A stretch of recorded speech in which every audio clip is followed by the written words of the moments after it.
પણ પ્રવીણભાઈ, એક સરખા આક્ષેપો ભૂતકાળમાં જોઈએ તો કરશન બાપુ ભાદરકા હોય, એની પહેલા જોઈએ તો ઉમેશભાઈ મકવાણા હોય, કે પછી હવે રાજુ કરપડા હોય, તે સતત એક વ્યક્તિ માટે એક સરખા આરોપો કરી રહ્યા છે. તો આ વાત કેવી રીતે ગળે ઉતરશે કે ભાઈ ગોપાલ ઇટાલિયા છે એ આવું નથી કરી રહ્યા? જો એક બે માણસે કીધું તો આપણે સમજીએ કે ભાઈ તાજેતરમાં આક્રોશ હોઈ શકે, પણ ત્રણ વ્યક્તિ સિમિલારિટી પ્રમાણે એમના એલિગેશન છે, તો એ કેવી રીતે યોગ્ય બેસશે?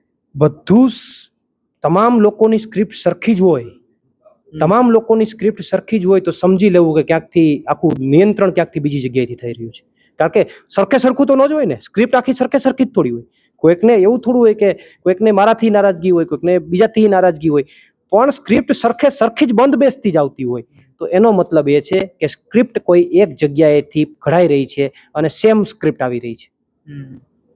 હવે તો એવી વાત જાણવા મળી છે કે પ્રવીણ રામ પણ ભાજપમાં જોડાઈ શકે છે, પણ એમને કોઈ અત્યારે વિકલ્પ યોગ્ય મળ્યો નથી, તો એ પણ જવાની તૈયારીમાં છે. એવા આક્ષેપો તો ખૂબ થતા રહેવાના.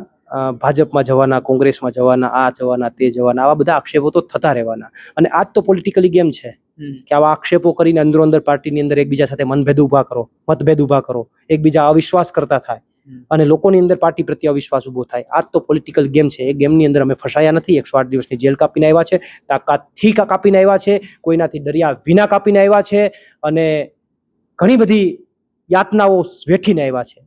અમે ડગ્યા નથી, અમે હાર્યા નથી.